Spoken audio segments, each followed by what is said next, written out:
Welcome to the channel BEd curriculum. आज का हमारा टॉपिक होगा पेपर थर्ड से। टॉपिक है आज का शिक्षण की अवस्थाएं। तो टीचिंग की कुछ फेजेस होते हैं, इसमें 3 फेज होते हैं, 3 अवस्थाएं होती हैं। पहला है पूर्व क्रिया, दूसरा है अंतः क्रिया और तीसरा है उत्तर क्रिया। तो एक एक करके हर एक अवस्था को समझेंगे। इसमें शिक्षण की अवस्थाएं फेजेस ऑफ टीचिंग को जैक्सन ने 1966 में बताया है कि शिक्षण प्रक्रियाओं को वैज्ञानिक ढंग से 3 भागों में विभाजित किया जा सकता है। तो ये जो 3 भाग हैं, पूर्व क्रियावस्था, अंतः क्रियावस्था और उत्तर क्रियावस्था, इसको जैक्सन ने जो है विभाजित किया है। ये 3 जो है अवस्थाएं हैं शिक्षण की। पूर्व क्रियावस्था जिसको प्री एक्टिव फेज स्टेज कहा जाता है, और दूसरी आती है अंतः प्रक्रिया अवस्था जिसको इंटरैक्टिव स्टेज कहा जाता है, और तीसरी आती है उत्तर क्रियावस्था जिसको पोस्ट एक्टिव स्टेज कहा जाता है। तो एक एक करके सारी अवस्थाओं के बारे में समझ लेते हैं। पूर्व क्रियावस्था जिसको प्री एक्टिव स्टेज कहा जाता है, यह वह अवस्था होती है जिसमें शिक्षण नियोजन व्यवस्था की जाती है। इसमें मतलब प्लानिंग की जाती है, सारा नियोजन व्यवस्था की जाती है कि क्या आप पाठ्य योजना पढ़ाएंगे अपने बच्चों को, कैसे हर चीज़ को प्रेजेंट करेंगे, कैसे उनसे प्रश्नावृत्ति इंट्रोडक्टरी क्वेश्चन करेंगे, कैसे उनसे पुनरावृत्ति प्रश्न करेंगे। तो हर एक चीज़ के बारे में, अपने शिक्षण के हर एक बिंदु के बारे में इसमें नियोजन किया जाता है, प्लानिंग की जाती है। ये शिक्षक की कक्षा में पहुंचने से पहले की अवस्था होती है। उससे पहले की जितनी भी प्लानिंग, जितनी भी उसकी स्ट्रेटेजी रहेगी, वो इसमें आ जाती है पूर्व क्रिया अवस्था में। इस अवस्था को शिक्षण नियोजन अवस्था के नाम से भी जाना जाता है। अब दूसरी अवस्था आ जाती है अंतः प्रक्रिया अवस्था। तो पूर्व प्रक्रिया अवस्था जो होती है वो टीचिंग से पहले का दौर होता है, जबकि अंतः प्रक्रिया अवस्था जो होती है वो, इसका मतलब है कि जब टीचर क्लास में एंटर करेगा तब से लेकर, और जब वो क्लास में क्लोजर करता है, जब वो जो है अपने पाठ को पढ़ाकर समाप्त करता है, तब तक की अवस्था इसमें अंतः प्रक्रिया अवस्था में आती है। इंटरैक्टिव स्टेज इसको कहा जाता है। तो इस अवस्था में हर तरह की समावेशित क्रियाएं होती हैं, और इसमें जो है शिक्षक समय से लेकर, प्रवेश करने से समय से लेकर पाठ्य वस्तु प्रस्तुत करने के समय तक जो है कार्य करता है। और इस अवस्था में शिक्षक का छात्रों के साथ आमना सामना होता है, उनमें एक कोऑर्डिनेशन होता है, इंटरैक्शन होता है परस्पर छात्र और शिक्षक के बीच में। शिक्षक शाब्दिक या अशाब्दिक प्रेरणा प्रदान कर सकता है बच्चों को, और जो भी उसको कंटेंट पढ़ाना है, जो भी पाठ्य योजना प्रस्तुत करनी है बच्चों के सामने, तो वह यह स्टेज होती है जिसमें शिक्षक जो है अपने बच्चों को पढ़ाता है और उन्हें अपनी पाठ्य योजना देता है। तो इसमें जो है बच्चे शिक्षक के साथ इंटरैक्ट होते हैं और वो जो है अपनी पाठ्य वस्तु को समझते हैं। फिर तीसरी अवस्था आ जाती है इसमें उत्तर क्रिया अवस्था। उत्तर क्रिया अवस्था को पोस्ट एक्टिव स्टेज कहा जाता है। जब अंतः क्रिया अवस्था समाप्त होती है, वहीं से उत्तर क्रिया अवस्था स्टार्ट हो जाती है, शुरू हो जाती है। तो यह वह अवस्था होती है जब शिक्षक अपने शिक्षण को समाप्त कर चुका है, तो अब बारी आती है पृष्ठ पोषण की कि उसका फीडबैक कैसा है। तो इसमें बच्चों के द्वारा फीडबैक लिया जाता है। इस अवस्था में शिक्षण कार्य समाप्त होने के बाद शिक्षक सिखाए गए कार्य का मूल्यांकन किया जाता है। तो इसमें शिक्षक के द्वारा जो पढ़ाया गया है बच्चों का, उसी का मूल्यांकन किया जाता है। और मूल्यांकन का उद्देश्य होता है, मूल्यांकन कुछ न कुछ उद्देश्य पर ही निर्धारित होता है, और मूल्यांकन करने की अलग अलग विधियां होती हैं। तो उत्तर क्रिया अवस्था पूर्ण रूप से पृष्ठ पोषण पर निर्भर करती है। तो ये जो 3 क्रियाएं, तीन अवस्थाएं हैं, पूर्व क्रिया अवस्था, अंतः क्रिया अवस्था और उत्तर क्रिया अवस्था, इनके कुछ पॉइंट्स होते हैं। जैसे कि पूर्व क्रिया अवस्था में उद्देश्य का निर्धारण किया जाता है, पाठ्य सामग्री का निर्धारण किया जाता है, निर्धारण शैली बनाई जाती है और इसमें शिक्षण कौशल देखे जाते हैं। जबकि अंतः प्रक्रिया अवस्था जो होती है इसमें भाषात्मक देखा जाता है कि टीचर की लैंग्वेज क्या है, निष्पत्ति देखी जाती है और अभिव्यक्ति देखी जाती है। मतलब कि टीचर हर एक पॉइंट को कैसे प्रेजेंट कर रहा है बच्चों के सामने, टीचर की परफॉर्मेंस क्या है, तो ये सारी चीज़ें इसमें आती हैं। फिर उत्तर प्रक्रिया अवस्था आ जाती है, इसमें टोटली टीचर का पृष्ठ पोषण आता है, फीडबैक आता है। इसमें टीचर की व्यवहार सीमा देखी जाती है, मूल्यांकन विधि देखी जाती है और कौशल व्यवहार में परिवर्तन देखा जाता है। शिक्षण की क्रियाएं जो हैं इनमें कुछ क्रिया की जाती है, शिक्षण की क्रियाएं की जाती हैं शिक्षण संस्थान में, तो वो किस अवस्था में कौन सी क्रिया की जाती है इसके बारे में देखेंगे।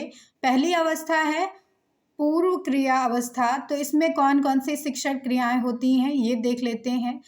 तो इस अवस्था में उद्देश्यों का निर्धारण किया जाता है, निर्माण किया जाता है, पाठ्य वस्तु का चुनाव किया जाता है कि टीचर के द्वारा क्या पढ़ाया जाएगा बच्चों को, शिक्षण शैली क्या रहेगी इसका निर्धारण किया जाता है शिक्षक के द्वारा, शिक्षण की व्यूह रचना का चयन किया जाता है शिक्षक के द्वारा और शिक्षण युक्तियों का चुनाव किया जाता है शिक्षक के द्वारा। फिर दूसरी अवस्था आ जाती है अंतः प्रक्रिया अवस्था, तो इसमें कौन कौन सी शिक्षण क्रियाएं होती हैं ये देख लेते हैं। तो यह वह फेज है जब टीचर क्लास में एंटर करता है और क्लास के क्लोजर तक की अवस्था होती है। तो इसमें कक्षा की आकृति का अनुभव करता है शिक्षक और छात्रों का निदान करता है, मतलब कि छात्र को जिस पॉइंट पर प्रॉब्लम होती है वहाँ पे जो है समस्या को देखता है शिक्षक। क्रिया एवं उपलब्धि या निष्पत्ति कार्य करता है, तो इसमें जो है टीचर की परफॉर्मेंस देखी जाती है। फिर फोर्थ क्रिया आ जाती है जो टीचर को परफॉर्म करनी होती है कि शिक्षण युक्तियों का विस्तार किया जाता है इसमें। तीसरी अवस्था में देख लेते हैं क्या शिक्षण क्रियाएं होती हैं। तो तीसरी अवस्था हमारी है उत्तर क्रिया अवस्था। उत्तर क्रिया अवस्था में टीचर के द्वारा क्या क्या क्रियाएं की जाती हैं ये जानेंगे। तो यह अवस्था शिक्षण के मूल्यांकन से संबंधित होती है और शिक्षक ने जो कुछ भी सिखाया है उसका मूल्यांकन इसमें किया जाता है। उसके द्वारा यह पता लगाया जाता है कि जो शिक्षक ने सिखाया है वो बच्चों को कितना समझ में आया है। तो इसमें महत्वपूर्ण क्रियाएं होती हैं कि शिक्षण द्वारा व्यवहार परिवर्तन के वास्तविक रूप की परिभाषा देखी जाती है, मूल्यांकन के उपयुक्त प्रविधियों का चयन किया जाता है, प्राप्त परिणामों से शिक्षण नीतियों में परिवर्तन किया जाता है। तो जैसे जैसे परिणाम प्राप्त होते हैं वैसे वैसे ही शिक्षण की नीतियों में परिवर्तन किया जाने लगता है। अब शिक्षण में पूर्व क्रियावस्था जो होती है उसमें आपको बताया गया कि ये शिक्षण क्रियाएं होती हैं जैसे कि उद्देश्य का निर्माण करना, पाठ्य वस्तु का चयन करना, शिक्षण शैली का चयन करना, शिक्षण व्यूह बनाना और शिक्षण युक्तियों का चुनाव करना। अंतः क्रियावस्था आती है, तो अंतः क्रियावस्था में कक्षा के आकार की अनुभूति की जाती है, छात्रों का निदान किया जाता है, क्रिया उपलब्धि एवं निष्पत्ति कार्य किए जाते हैं और शिक्षण युक्तियों का विस्तार किया जाता है। जबकि उत्तर क्रिया अवस्था जो लास्ट है इसमें जो है शिक्षण द्वारा व्यवहार परिवर्तन के वास्तविक रूप की परिभाषा देखी जाती है, मूल्यांकन की उपयुक्त प्रविधियों का चयन किया जाता है और प्राप्त परिणामों के आधार पर शिक्षण नीतियों में परिवर्तन किया जाता है इसमें। अब बालक केंद्रित शिक्षा में हम बात करेंगे अभिक्रमित अनुदेशन की, प्रोग्राम्ड इंस्ट्रक्शन इसको कहा जाता है। तो अभिक्रमित अनुदेशन के अनेक रूप होते हैं। स्किनर का अभिक्रमित अनुदेशन जो था वो प्रभुत्ववादी विधि मानी जाती है। तो ये ऑटोक्रेटिक मेथड था क्योंकि इस विधि में छात्रों की अनुक्रियाओं का नियंत्रण अभिक्रमक द्वारा किया जाता था। तो इसमें जो भी स्किनर के द्वारा जो विधि अपनाई गई उसमें अभिक्रमित अनुदेशन जो था वो प्रभुत्ववादी विधि पर बेस था और इसमें छात्र के द्वारा जो भी अनुक्रियाएं की जाती थी उसमें अभिक्रमक जो था वो नियंत्रण करता था और छात्रों को अनुक्रियाओं के लिए स्वतंत्रता नहीं दी जाती थी। तो छात्र को इसमें किसी भी प्रकार की स्वतंत्रता नहीं रहती थी और इसमें व्यक्तिगत विभिन्नता का पूर्ण रूप से ध्यान रखा गया है। तो अभिक्रमित अनुदेशन का स्वरूप क्या होता है ये जान लेते हैं। छात्रों को इसमें पाठ्य वस्तुओं को छोटे छोटे पदों में पढ़ना होता है और पढ़ने के साथ प्रत्येक पद की अनुक्रिया लिखनी पड़ती है और अनुक्रिया से वह यह नया ज्ञान सीख सकते हैं। तो इसमें छात्र हर एक पाठ्य वस्तु को छोटे छोटे पदों में पढ़ते हैं, तब उनकी अनुक्रिया लिखते हैं और अनुक्रिया लिखने से ही उन्हें नया ज्ञान प्राप्त हो जाता है।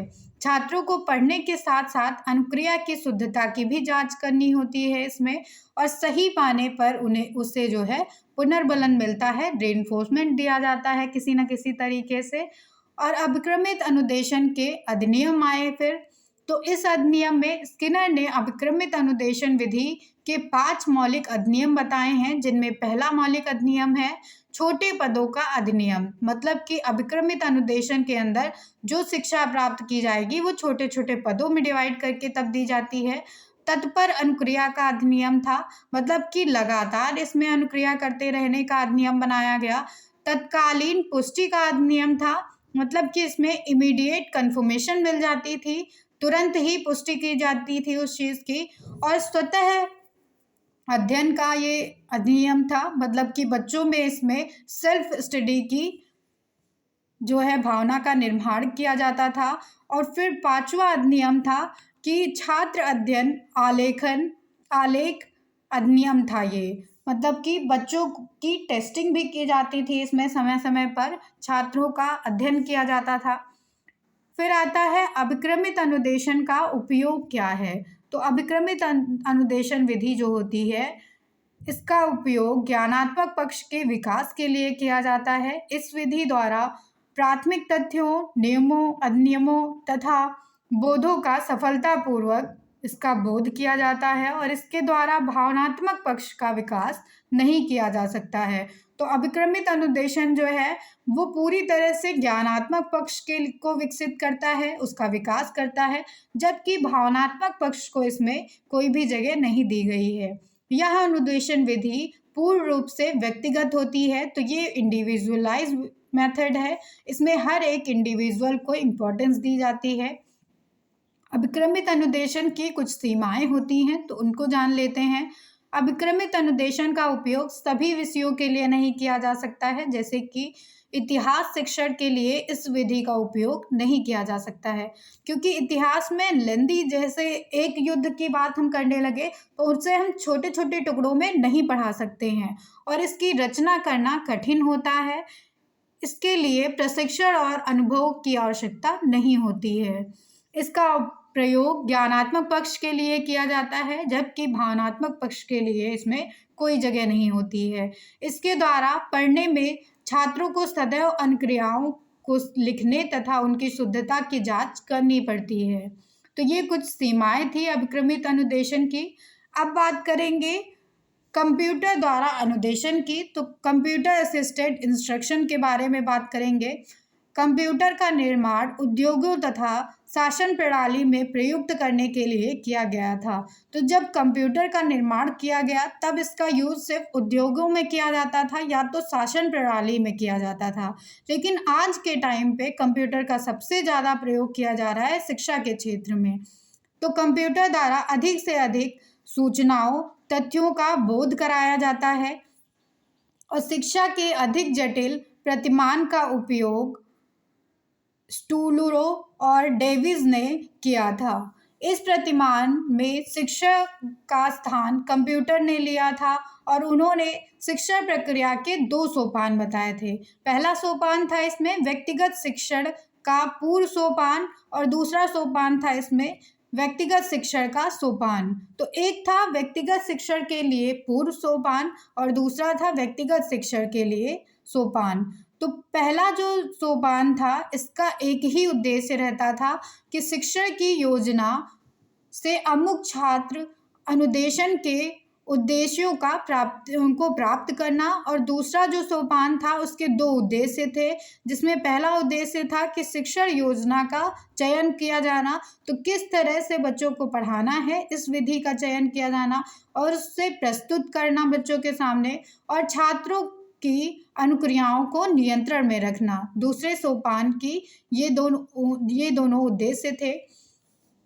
कंप्यूटर अनुदेशन उद्देश्यों की प्राप्ति के लिए समुचित शिक्षण योजना के छात्रों के पूर्व व्यवहार के आधार पर ढूंढता है तथा शिक्षण योजना के ढूंढने में 3 तरह के परिणाम पाए जाते हैं। जैसे कि पहला है, इसमें एक शिक्षण योजना का चयन किया जा सकता है, एक से अधिक शिक्षण योजनाओं का चयन किया जा सकता है और किसी भी शिक्षण योजना का चयन नहीं किया जा सकता है। तो इसमें 3 तरह के परिणाम ढूंढे गए कि किसी एक शिक्षण योजना का चयन किया जा सकता है, या फिर एक से अधिक शिक्षण योजनाओं का चयन किया जा सकता है, या फिर किसी भी शिक्षण योजना का चयन नहीं किया जा सकता है। तो आज का टॉपिक हमारा यहीं पे समाप्त होता है। Thank you everyone.